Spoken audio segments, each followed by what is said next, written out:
Moneyality, moneyality, moneyality, with the Moneyalogist, Miss Tanya Collins. 2, 1, 0.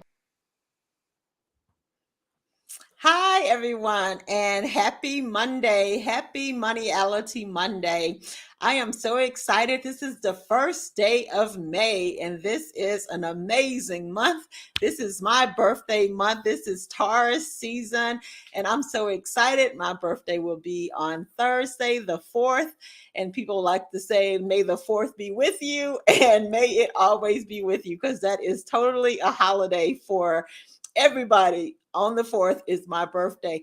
And I actually have there's actually a holiday in this country called Namibia that I used to live in. And I am not going to be able to tell you what the name of that holiday is anymore, but it was on May 4th. And so everybody was off work and they celebrated my birthday for whatever that holiday was. So it is like kind of international. May 4th is a pretty good day. But I'm back. I'm so excited to be back. Last week I had a break and now I'm really excited for the month of May. In our city, there is Memphis in May that's coming this weekend. There's just so much going to be going on. It's such a festive season for the city of Memphis for sure. And I'm looking forward to that. And I'm going to be celebrating on Thursday. And then I'm having a really cool girls' day on Saturday, actually. So it's going to be a lot of fun going on for me. And when I think about all of that, let me tell you, as a person who really is careful with her money, and Moneyality is really about understanding how you think and feel about money through your personality. My personality is that I'm a keeper, which is a saver. And so I'm always thinking like, wow, how much do I want to budget for my party? Or how much am I expecting to have to host this party? So money is always in my mind, like how much am I going to have to circulate to get things done?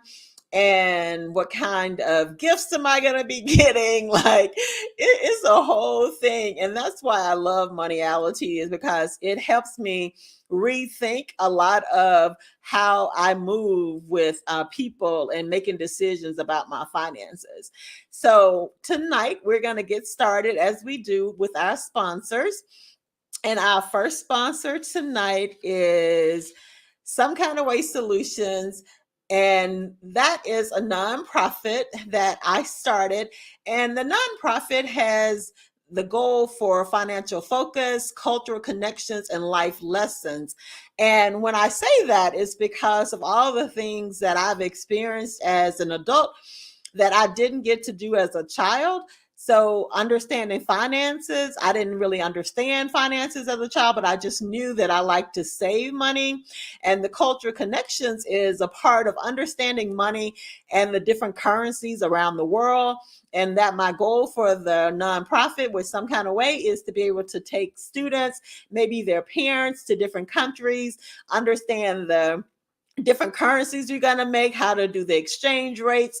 And so I'm really excited about that. And just in traveling and just understanding how money works, these are life lessons, and just understanding how to get change back. And when you're in another country, what do their currency equal to in the US dollars, and making sure you're doing those right conversions. So that is the purpose of Some Kind of Way Solutions.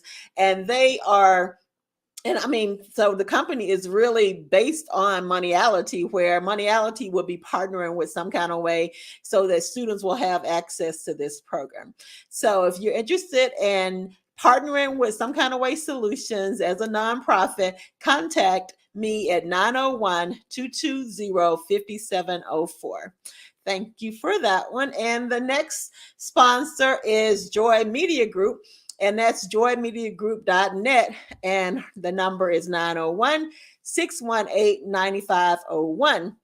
And so for Joy Media Group, if you're interested in having a podcast like I do, she helps me with my podcast. If you're interested in having a TV show online, reach out to Joy Media Group. And if you're a small business and you're really wanting to get your business promoted, please reach out to Joy Media Group. They'll be able to help you with that as well. So the next one is Nick Venti Design is a one-stop shop for everything digital. His number is 662-902-9737. His website is nickventi.com. And as I have always promoted, he's an amazing web designer. He is one of the people who is on my team getting my website up and running to make it very user-friendly so that everybody can just come on and have a good understanding of how Moneyality works. So that is where we are with our sponsors. And so before we go any further, we're going to do a recap on really what is Moneyality. So we're going to start with just understanding that Moneyality is the ace of personal finance. And when I say it's the ace of personal finance, it's to activate, is to circulate, and to elevate. And I was really focusing on children from middle to high school, and then gradually to bring on the elementary children. But I've also been thinking that I as a teacher, I have had parents that probably did not always understand some of their students' lessons. And when they brought papers home, brought homework home, all parents maybe not were familiar with some of the topics. So I have really been shifting my purpose and making sure that it's actually to be a family understanding of money. So I am now wanting to do maybe family groups of families, a family of 4, a family of 5, where I do the assessment for the parents as well as the students, their children, and then I give them like 2 hours and we talk about how each one of those money personalities gel with each other. I will talk to the parents about different tips that they can use for each child's money personality if it differs from theirs. So that is something that I'm going to be promoting. I am anticipating trying to get some of this done. Maybe definitely after the summer. And then also during the summer, if you are interested in having your children to be in small groups with me, I am going to teach Moneyality online through Zoom. So I will be doing more advertisement with that in the upcoming weeks. And hopefully I'll be able to get a good group. And they also be able to be a part of my beta group and understanding some of the things that's going to be online when I'm preparing for the actual class. So that is coming forward too. And it may be for like 2 weeks. I'm really just trying to get a feel for how children understand and how they will be able to appreciate Moneyality being online with me as a live teacher versus doing it independently. So more to come on that. So let's talk about what is Moneyality. Moneyality has 5 money personalities.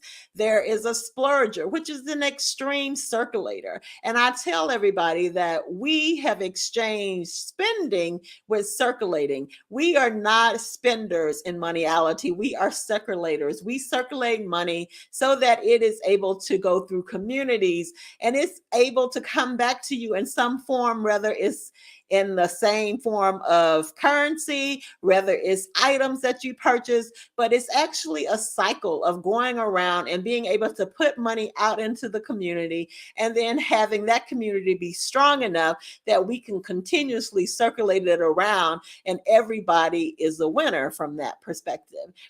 And so that's where we get the circulator part from. And now we have the keeper, which is the serious saving circulator. And that is me. That's what I was telling you. I'm so serious about how much money do I want to circulate for my own birthday. But I will tell you, I am having a rooftop party and that is VIP. So I am not selling myself short anymore. I'm VIP all the way. So deserving of that. And the next one is tracker, which is a planning circulator. Trackers are the people who love to plan. They are for always for the future. Where are they going? What are they going to be doing? If you want to plan a trip, these are the people that are going to be able to plan it. They'll be able to have all the numbers on what this costs. And even if you have a child that is a tracker, tell them that you want them to plan your summer vacation to Disneyland or Disney World, whichever. And those children will research it. They'll tell you the better hotels. It is their gift if they can do that. And so I love trackers. Trackers are uh, very conscious of making sure that they have a plan A. And they really don't always enjoy doing a plan B. They're pretty rigid to their plan A. So it just kind of makes them very serious. So that's why I always say they're very security centered too. So those are the trackers. And the adventurers are the risky, thrill seeking circulators. And that's also my second Moneyality type. And so, yeah, I am an adventurer. And I always thought I was juggling between being a keeper, which is a pretty much a fanatic saver, and then to be an adventurer, which is a person that's kind of laid back. They're kind of going with the flow, but they are the visionaries. They are the people that take chances. They are high risk chance takers. And so I see a lot of that in myself. And so, hey, I guess I'm a pretty cool balance of those two. And then we have Mingler, which is the carefree socializing circulator. And Minglers are very conscious of relationships. These are the people that really care more about having great relationships with people. So money to them is not even a big deal. They don't really care about money. They think sometimes money is used in ways that it should be given to more people. If you have a lot of money, you should be giving it away.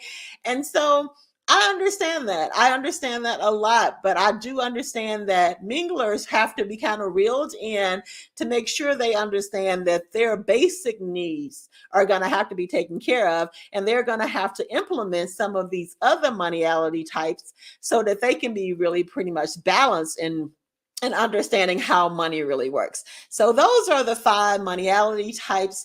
And tonight we're going to be having a special guest who will be talking about her moneyality types and things like that. So here we go. We're going to bring her on. Tonight we're going to be talking about the hidden secret of personal finance.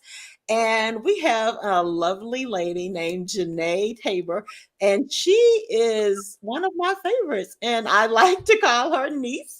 Yeah, I like to call her niece because her mom and I have been best friends from college. And it's been some years. I mean, we of course remember Janae when she was a baby, and she has now turned out to be an amazing, beautiful young lady. So, hello, Janae. How are you tonight? Hi, Tanya, or the Miss Moneyalogist. Thank you for having me tonight. Thank you, girl. So just let's lighten it up. How was your day today? Actually, okay, so today is the first, and with that becomes, you have bills, and I'm somebody on the first that likes them all paid. So this morning actually started a little rocky because I had expenses in mind and things did not go how I wanted them to go. So I spent the early half of my day actually focusing on money. So I think that this is a good time to discuss how I felt and how that actually plays into my personality. Sounds perfect. That is funny. We're gonna deep dive into some of that for real because I am thinking like I am that person that likes to pay my bills. I used to, let me back up. I used to be very adamant about having them done way before some of them was due. And then I decided, why was I releasing my money if it wasn't due? Especially if I had it in an account that was earning interest. So I was like, nope, I am going to set a payment where it automatically pulls on the exact day that it's due. So if it's a penny I earn, I'm getting that last penny. So, everything works differently for people. And as we grow older, sometimes we do prioritize things differently. But I'm going to be excited to hear your story. But before we do, Janae took the Moneyality assessment for adults, and we have her scores up. And Janae, just look at those for a minute, and we're going to kind of dive into them based on what you just heard me talk about of the 5 Moneyality types and describing those people. Where are you feeling? What do you feel about your results? I think my results are accurate. I think what surprises me most is that I'm so high as a mingler, just because I didn't see that for myself. But I guess as I've realized, as I've earned more income, I have been more free socially with it. So that was a surprise in terms of where I'll be. But I definitely think the first two are very, right for who I am as a person and how you describe them. All right, so everybody, Janae's scores was she's a tracker. That's her primary Moneyality type, and she got 7 points out of 20. So the total of all the questions is 20, and so she got 7 out of 20. She's next. She's a keeper, where she got 5 out of that 20, and she's equal as a splurger and a mingler, which are total opposites of the spectrum. So that is kind of funny to me, but she's a 3 in each one of those. And as an adventurer, which I was surprised about Janae, she was a 2. And so her total equals 20. And we're going to talk about first, Janae, I'm going to tell you some things that I have learned from giving this assessment. I have learned that trackers and keepers are the top scores for people that are entrepreneurs, people that are interested in running businesses as far as like management. I did it with my investment club, and everybody in the investment club was either a tracker or a keeper. And that just kind of lets me know that when you are really serious, and people that are kind of focused on making moves in their careers or making moves with their money, they're normally trackers. And trackers mean that they are very adamant to their budgets. They are very good at making sure they're looking forward for the future. They are, like I said, long-term planners. And keepers are people that are very good at saving. And so if you are a tracker or a keeper, you are some of those things, and you are both of them. And that can be, I must admit, that can be very taxing, kind of, if that's the right word, because you got the 2 strongest of the ones that either hoard money or they are very, as people that say, the reason that I started Moneyality is people that are hoarding, or they are very meticulous in how they spend it, and we don't spend, so we're going to be circulating this money. And it kind of, to me, causes a little more anxiety when you are a tracker or a keeper, because you are very rigid. And that's why I want people to understand the other 3. If you are that strong, and you're totally not the first one that's been on the show that is that strong, but the total people that are, they have really thought about how can they better improve themselves in some of the other areas. And being a splurger and mingler, when I told you they're on the opposite spectrums, splurgers are people that are circulators. They are not. They are all about circulating that money. They are interested in having high-end things, but they are also very generous. They purchase things, but not just for themselves. They purchase things for anybody. They like giving nice gifts.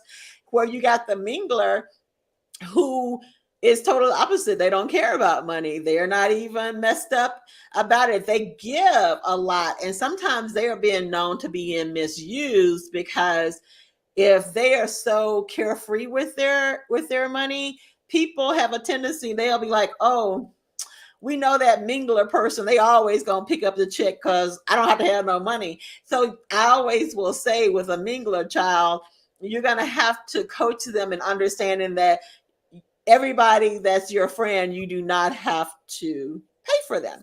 And then the adventurer, Janae, you have two, and I find that to be kind of funny to me because I always think that you're just like me, but clearly you are not with the adventurer. You are not with that, but we're going to talk about it. So, as a tracker, based on what I just said, and as a keeper, we're just going to focus on your primary and secondary. You just stated to us that you were thinking about paying your bills, and how were they getting paid at the first of the month? Tell me more about that. Let's talk about that. What was that making you feel like? What were you having emotionally? Describe your emotions with how this was going for you. I'm going to say emotionally, I was upset. I was at the point of maybe not talking to people so politely. I always tell people when it comes to my money, I'm very serious. I don't like to play about that. So in terms of the situation today, I just moved into this apartment. So one story is that I have to pay my rent online, and it has a service fee, which is $1. And before I signed the apartment, I was like, is there any way I can get around this dollar? Because I did not budget for the dollar. And the person in the office is like, it's just $1. But for me, that's $12. I have a 12-month lease. Like, that's 12 extra dollars that I did not intend on giving you. And you have no solution. So that was a problem for me this morning. And then I have another apartment that I'm moving out of. I went to go in. I saw charges that were incorrect. I saw a bill way higher than I expected. So I instantly got on the phone like, hey, you guys, this is not right. I need you to fix it. I'm trying to pay right now. Because for me, on the first month, because I don't like remembering due dates, I like to zero out all my accounts. So having two accounts with errors in it, and I wasn't able to follow let me put this off so I can worry about the rest of the month, just sent me in a totally negative space this morning that I had to talk myself out of. So I think tracker is, very in line, because if things do not fit in my budget, in my mind, I totally lose it. And I'm like, where am I going to get this money from? What other areas of my life going to pull from? And it could be a penny. It does not matter with me. I want to know where he goes and make sure that I said it was okay for it to go there. Oh, Janae. Oh my gosh. Girl, that is tracker and keeper all day. I mean, when you were talking about having that penny or dollar, that's what Moneyality purpose is to let people know that out of the 5 Moneyality types, we cannot be judgy. We cannot be thinking, oh, that's just $1, because when you're dealing with a keeper, and I think more of that is a keeper when you're talking about the dollar, because that's really similar to me. You don't get to tell me how I should spend my dollar. I mean, are you serious? Like, I just do not like that. And people will say, oh, it's just this, it's just that. And I'll be thinking, wow, that's not what is, oh, just that for me. And it really can put me in a tailspin. I have been, Janae, it's kind of, I don't know, it's not sad, but it was very much, wow. When I think back to college, girl, I had it's called a circulation formula that I'm implementing into my course. But girl, I had the budget down. I used to have my line items, bills I was going to pay. I had them there, and I had the amounts that need to be pulled out. And if I even miscounted myself, where I was off a penny, I would go back through that whole register. And at that time, we had actual book registers from checking accounts. So, girl, I would be going back and re-add and subtracting until I found exactly where that penny was. Because to me, it was like that's important. I need to know where that penny is. Where, of course, we know like a splurger be like, "Ugh, are you serious? You're looking for a penny?"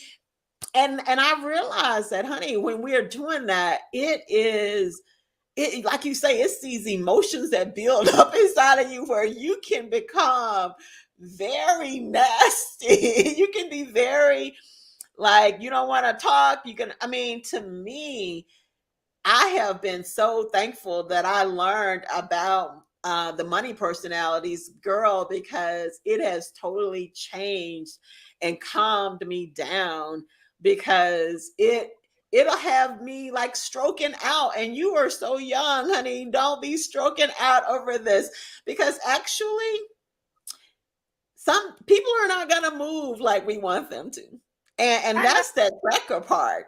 Yeah, they're not going to do it. They, and like whomever at your complex, that they tell you it's just $1, like how did that what was that making you feel like? I when they said that, for me, it was very dismissive because I did not just see it as just $1. Like I said, I looked at it as a total that was $12, so it was never just $1. And then also, I equate money with time because I have to work for my money. So people say, "Oh, that's just a penny. That's just $1," or "No, that's a minute of my life. That's 5 minutes of my life. I did not dedicate that to you, so I'm gonna need that back." So I I think know. why I get so upset with money, because I have a strong equation of time to money, because you have to go out and work to get your money. So it's never just the material thing. It's more for me what I sacrifice to have the money. You know what? I like that. I have never really thought about it from that time perspective, but that makes sense for me. I didn't look at it from the time. But if we really break down our salaries to hours and minutes and things like that, you can really see it clear from that perspective. And yeah, that's something. I haven't always had great jobs. Like I didn't really get like a really high paying job until I became a teacher. So I've made decent money, but because of our personalities, like being that keeper and you actually being the tracker, it can come across that you make so much money and you whatever because you are very intentional with how you are managing it, and that has posed problems where I'm going to ask you, let's go back to the question that I always ask: what was your first experience with money that you remember that was your money as a child, that you can say, wow, I remember when I did this, and this is how I felt when I had it? I mean, your very first experience that you remember. So one of my first experiences I remember about money is I had a piggy bank, and I held it near and dear to my heart. I filled it up. I was pretty certain about what was in there. I would weigh it every day, pick it up, make sure it's getting heavier. One day I came home and one of my parents had cashed it out. And in that moment, it completely devastated me because all my hard work keeping track of like how heavy my piggy bank was going, how much I had put in there, it was all gone, like poof. And I need so you to stop for 1 minute, pause. I need us to roll back in case people miss that. When you got home, what had happened to that piggy bank? one of my parents cashed it out. They had took it to the coin thing, and they turned my coins into cash. And I feel like as a tracker that did not work for me. A tracker and a keeper, because one, I had it in my mind that I had only wanted coins. I had developed a system to keep track of what I had going on, and I just felt like all that hard work had went away, and I had to start over because I was a kid. So, I was picking up coins off the ground type thing. So, yeah, that is my first experience with money. And I would say that experience put me, like you said, in the negative mindset. And after that situation where it was cashed out, I had became more, I'm gonna say, secretive with my money. I started stashing it in a different place to make sure that that didn't happen to me again. Just because I had put so much time in and I had so much pride for what I had been saving, for it to be gone like that, it just really threw me Wow. for a spin. Wow. And you know what? That is that hidden secret that people do not understand. And I love that story, Janae, because the difference with me, my mom, I tell her now about it that she took my piggy bank and asked me or told me that she was going to use it, but she was going to give it back. But I was a kid. And like you say, when you're a child, I didn't know that I wasn't going to be able to say, no, you can't get my money. So she also entertained me by saying that she was going to give me something in return. Like I knew I was hopefully getting it back, but also she was going to give me a really good dinner that night. And I was a greedy little girl. So I was like, oh, I get some food for this. So, but now I was just like you. I was like, wow, because I saved $50. Like that was my big thing. I used to get $50 and save them, Janae. And when my mom did that, I was like, wow. But I will tell you, my mom gave me a new piggy bank and she put money in it. And honestly, I have it here. I hope, but I had it stored in my attic and I can't find it. And it breaks my heart. So I try not to think about it because she had actually put money in it. And I had started putting any kind of gifts people gave me with cash or coins, I would put it in there. So I'm kind of like really emotional about that. And those are key things, Janae, that people do not understand about your mindset. Your mindset about how you feel and think about money can take you through so many mind what are they called, girl? Mind games, I guess, kind of, but like it really can just put you in a loop where I can understand how people have committed suicide. And that is a serious thing. And I'm not wanting to take that lightly at all. But I would actually love to start researching, but I really would not really know what their moneyality type was, the ones that actually passed away from that. But you can kind of think about that. I could see a tracker and a keeper being the people that would be devastated with the stock crashing or anything where their money value has changed and it could really be devastating. Yeah. I'm gonna stop talking and let you talk, but yeah, that just hit home. That hit hard. Like for me to think about it, that's some real emotional stuff for real. Yes, it definitely even changed the way I was tracking money at that point, because it wasn't like, they didn't give it back, but it was not how I had it. So they took it as, dollars. But for me, like I said, I was down to the penny. Like I have these many pennies, these many nickels. So to combine it all together, really threw me off track of what I had planned for myself, even though it was a one-to-one equivalent. So, and hearing what you said Wow. about ventures and trackers, I see why that is my last one. Um, I know people that gamble. That is a place that you will never catch me because it's not worth it to take that chance to, maybe turn my dollar into two. I just prefer to hold on to the dollar. um, Okay. So let me ask you there then. So you don't invest in the stock market. So I actually do have investments just because I know that's the smart financial choice, which I think goes in the part of trackers being planners. But for the most part, I'm not super engaged with it. In terms of my current investments, once I put it there because I consider it spent money, I have just decided I'll probably keep it there and hope for the best or let it bottom out. So that money for me, I'm not even looking for it no more. It's already out the budget. It doesn't really matter what happens to it for me. So whether it goes up or down, I'm like, okay, whatever.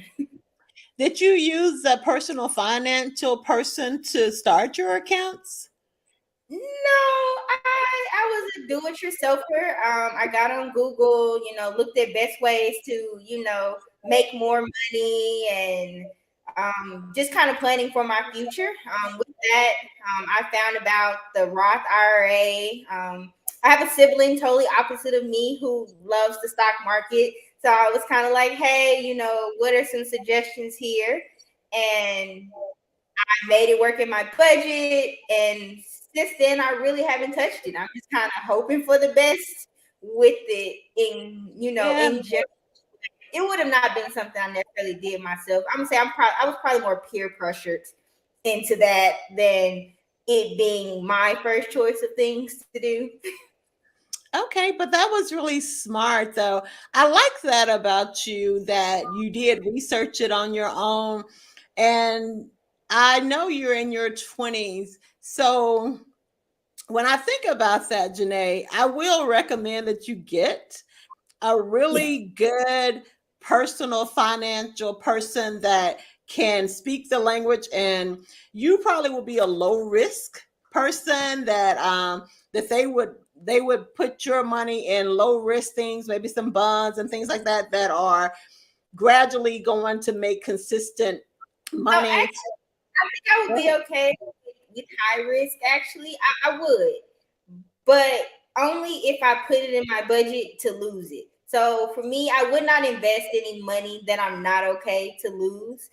Anything with stock, anything that's not necessities, I just consider that a want. And if I put in the budget, I'm not worried about that money anymore. So it would just kind of depend on what they say the initial investment is, and if I have decided that that fits in my budget to lose long term. Because I either look at it as I have it or I don't have it. There is no in between for me. I agree with you. I started at 23, 24. I met my first financial advisor, and I still have him. And what I loved about it was that he talked to me, he explained all the different aspects of investing. I mean, I was like, wow. But I'm very similar to you too, that once I had given it to him, I wasn't calling saying, where my money, how much, whatever, because right now I give it to them and that's their expertise. And I don't get in their lane because I'm not the researcher to try to go do everything. I really stay in my lane. I know that I'm very good at managing my personal money that I have on hand, but money that I have invested, like you say, in a Roth IRA or just a regular IRA or just in the stock market. I've had Microsoft. I looked at it the other day. I've had it since I was in my 20s. Yeah. And I actually know that I probably have lost opportunities that I could have did calls on it. And that I'm not going to get into like I really defining that, but you can do these calls where you can set a price, and if it doesn't get there, you can earn money, or if it does. So he taught me all of that, and I may just be a little off on how that works, but he used to do a lot of that for me, and I was like, wow. But now Microsoft is like still good. Like when I got it, it was way low. It might have been $50. And now we know it's 200 or something like that. So it had gone up and down. And I think it had a split because I only had 50 of it. And then it did a split and that gave me 100. And so I didn't purchase any more of it.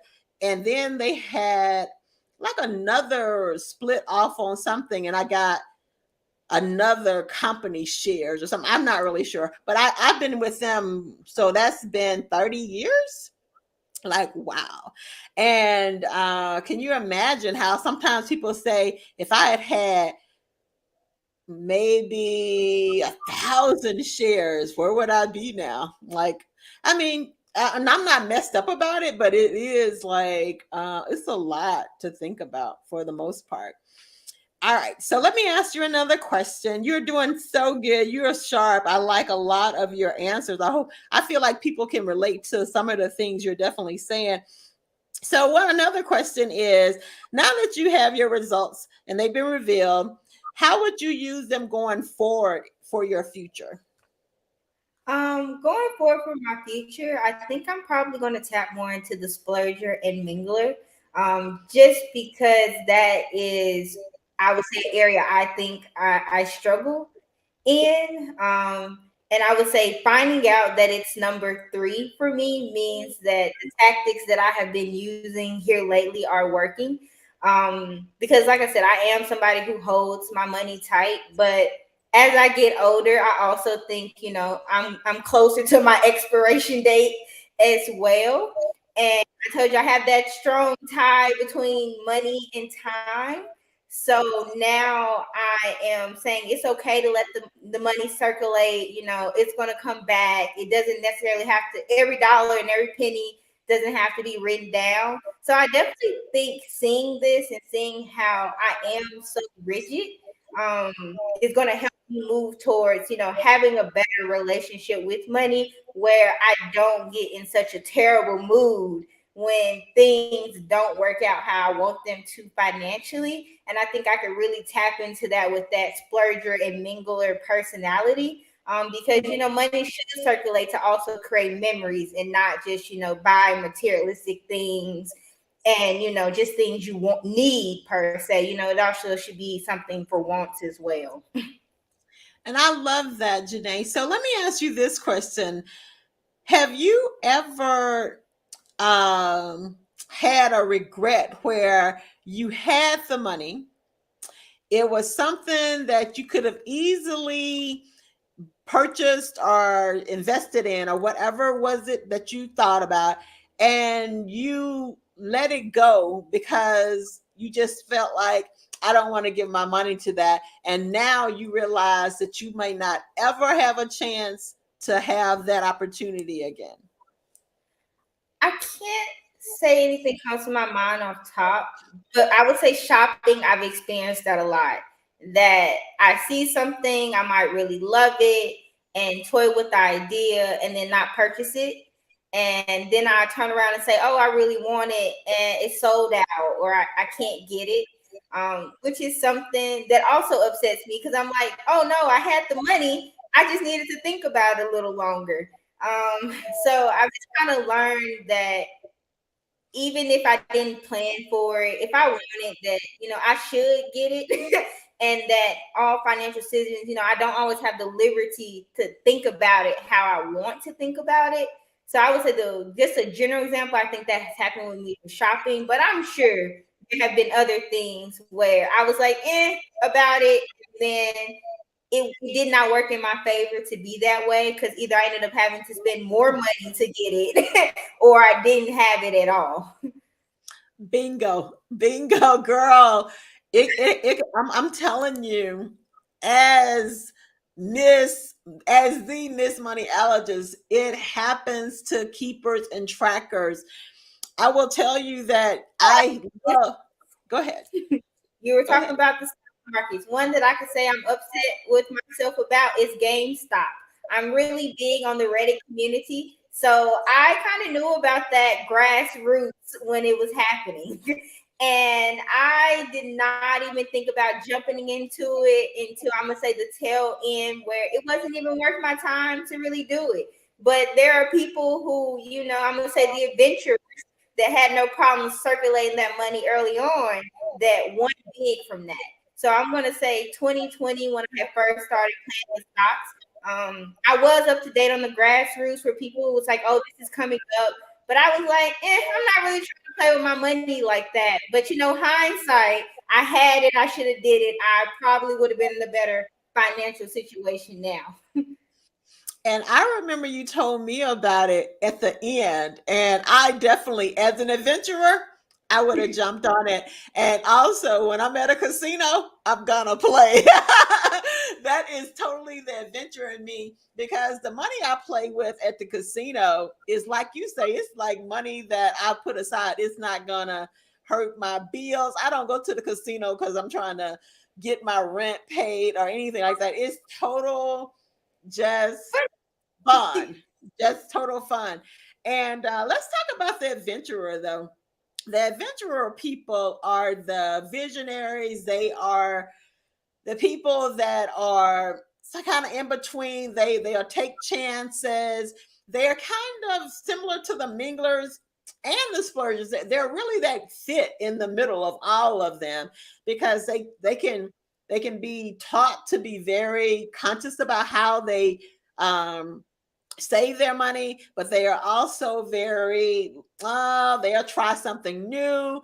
They are be the first. They like to be the first. Like, and I'm as an adventurer, I like to be the first. I like to be the first when it comes to certain things, but then there are certain things I don't have to be the first to. But most of the time, I think about my adventure things. Like, you and I are going to be traveling together.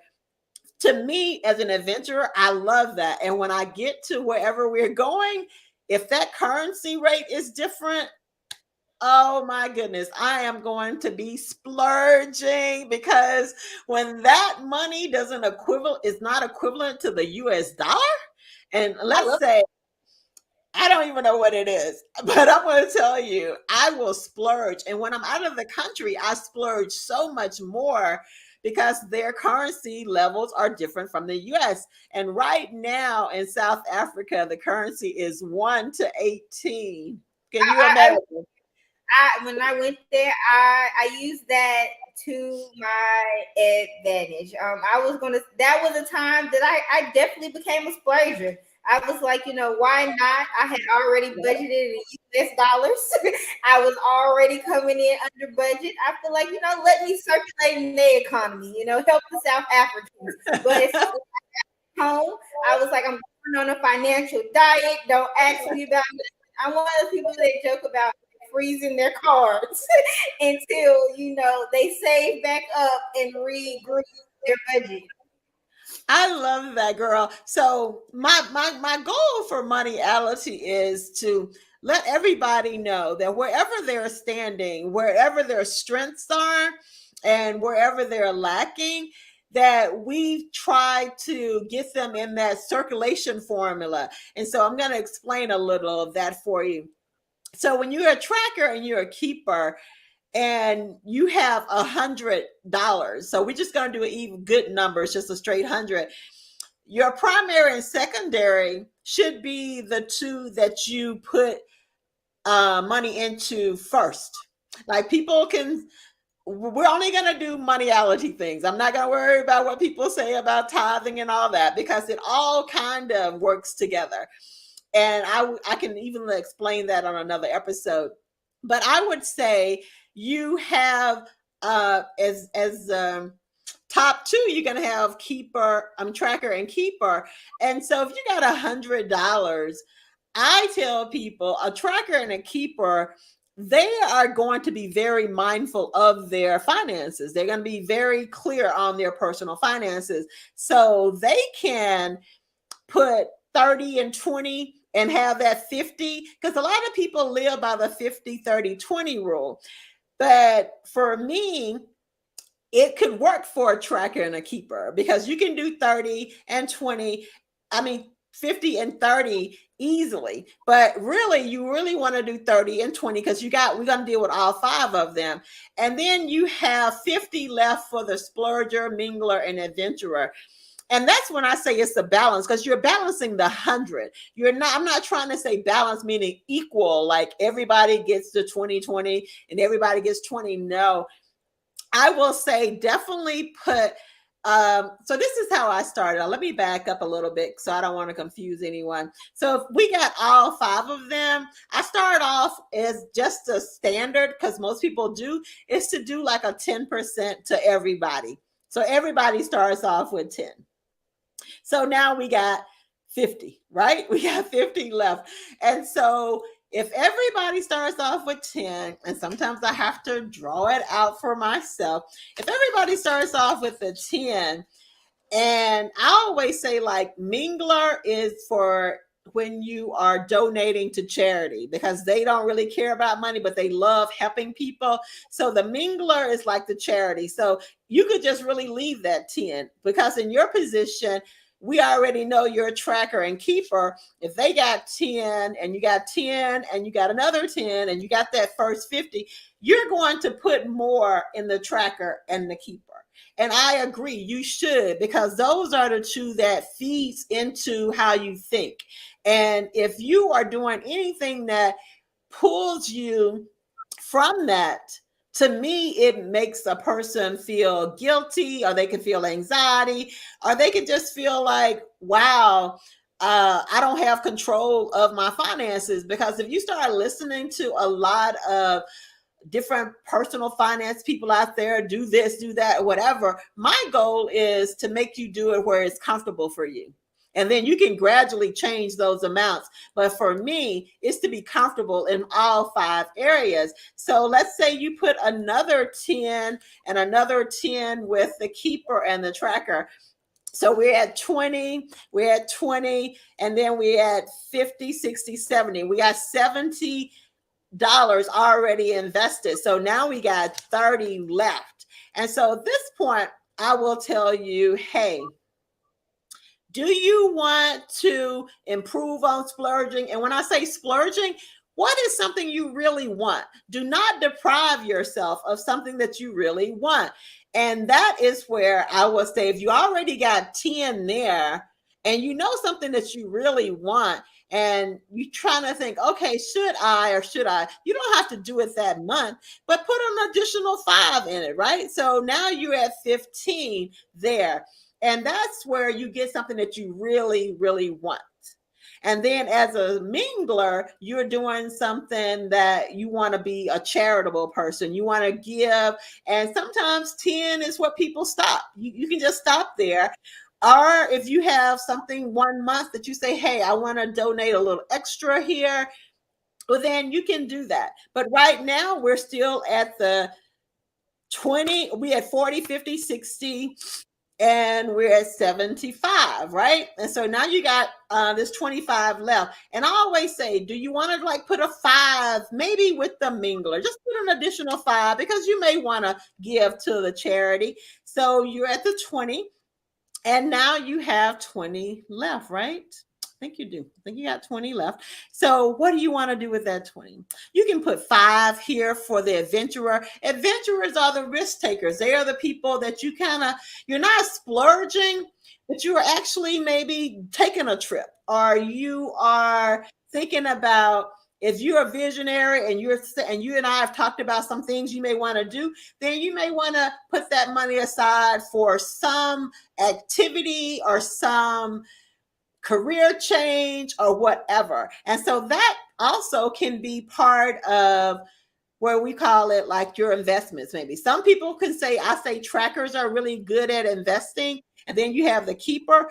But either way, you want to have a little balance of that 100. So where you put that, you can put an additional 5 where you say, oh, I'm going to be saving more. I'm going to invest some more. I'm going to put some with the tracker. And then you may be like, oh, I want to build my savings because I do want to go on another trip. So you may put another 5 there. But my goal is that you get that 100 taken care of. And that is not like a flat thing that you have to do every month, because that part, I think, makes people antsy and they feel so constricted. And I don't want people to feel constricted, because money shouldn't be something that makes you feel like you're guilty, or you're so, oh, I can't do this, and people say I should be doing that. I think you should go based on your moneyality type. And I think that'll help relieve so much stress off of people, where I'm not dare telling anybody, don't be attentive to your basics. Of course, yes. That's why I always say put that 10 around to everybody. So that should be covering some of those basic things. But yeah, my goal is, Janae, to mingle and have all these 5 really cool together. Not to say you just got to do, like I said, the 20 for a keeper, 20 for cake, for a tracker. No, that is totally not what I'm saying. There's only been one person that's really been on my show that was balanced with the 20 all the way across. She was phenomenal to me in that, like, wow, she had that balance of each one of them. And I was thinking, that woman did not even feel that she was on point, Janae. She still felt like she was not doing enough. But that's really a lot of time of American society. They make us feel like we ain't doing enough. We need to be doing this or whatever. And a lot of that, and I'm going to allow you to talk again to kind of close us out, is we are totally messed up around media and listening to things on social media. I was just listening to somebody and they said that America is a country where we constantly are providing services for people and charging them for them. And so everybody feels like they need a service. They need to be getting this. They want to try to get rich this way. They want to try to go to school on this way. But you have visited other countries, and I do want your thoughts. When you go to other countries, and you may really think about this for a minute, when you're in other countries, do you feel the same stress that you feel when you're in the States? I'm gonna say no. I don't feel that stress. I think honestly, part of it is because the U.S. dollar is so strong, that I'm just like, okay, well, I get more bang for my buck here. I purposely look at places where that will happen, but I don't think that their cultures is so work focused that they make connections outside of money. Being here in America, a lot of social connections also are strongly tied to people's socio-economic standards. And outside of the country, you don't see that as often. They more have location connections, like we're in the same community. We like the same hobbies. But here in America, one of the first questions you meet with people, what do you do? How much do you make? And from there, that decides if they even want to talk to you beyond Right. that. And I in other countries, that is not one of the first questions they ask you. They want to know who you are and not what I consider your dollar amount moving forward. So I would say work in America is definitely tied to money. And out of the country, people find worth, that's not related to money. So I definitely think that's something the US struggles with. Even when I talk to, people from other countries, their main drive to come to America is always money. Get the money and go back. So I would just say, yeah. money driven culture. I would agree. So we are coming to a close, Janae, and I have so enjoyed talking to you. You're like that breath of fresh air for me because I love hearing how younger people are interacting with their finances, and I want other people to listen to them because I'm in a different generation. So I do take on a lot of characteristics that we have been taught, like, oh, you should be doing this, you should be saving this and all that. But I always felt like that really wasn't me. And so now I feel like, wow, Moneyality has really made me humble and made me understand that my friendships and my relationships are not tied so much to it. And I struggle though. I cannot deny I still struggle with relationships and what their needs are, or should I be helping somebody? And I be thinking, wow, I'm in a financial crunch myself. But when I hear stories, I be thinking, wow. And then my judgy come in and say, oh, how they even get in that situation? They should have had this or whatever. So woo, Moneyality has calmed me down so I can be a little more I personal mean, with it. Go ahead. I can to that. I've had situations where people, tell me they end up in certain financial predicaments, and I'm always like, "You didn't see you were heading this way," and it's just like, for me, I don't understand. But hearing their side of the story, I just kind of realize that their mindset is always, "I can get it back," but they don't plan for how much time it actually takes to get it back. And for me, I plan for that. So as somebody who's been in a judgy mindset, I'm trying to work up out of that because money out taught me people handle money differently. And as crazy as it is for me to be like, why would you do that with your money? They probably think the same thing about me as well. So going through this experience, learning about my personality has definitely helped me be better understanding in how I circulate my money and areas that I need to work on if I'm to ever find balance, because I don't want to wake up and be in a bad mood because something doesn't fit in my budget. Especially grand scheme of things, I know I have the money. It's just it didn't do what I wanted it to do. I agree. I agree. So thank you for being here with me, taking out this time in your schedule, girl. And I look forward to us hanging out later this month. But everybody, thank you for watching Moneyality Mondays with Tanya Collins, the Miss Moneyalogist. And thank you for having an amazing guest, Janae. And we are going to end tonight, and I will be back next Monday, and I will be celebrating my birthday this week, this Thursday. May the 4th be with you. All right. So those are the hidden secrets of personal finance tonight. Y'all take care and have an amazing rest of the week. Peace. Moneyality. Bye. Moneyality. Moneyality. Moneyality. With the Moneyalogist, Miss Tanya Collins.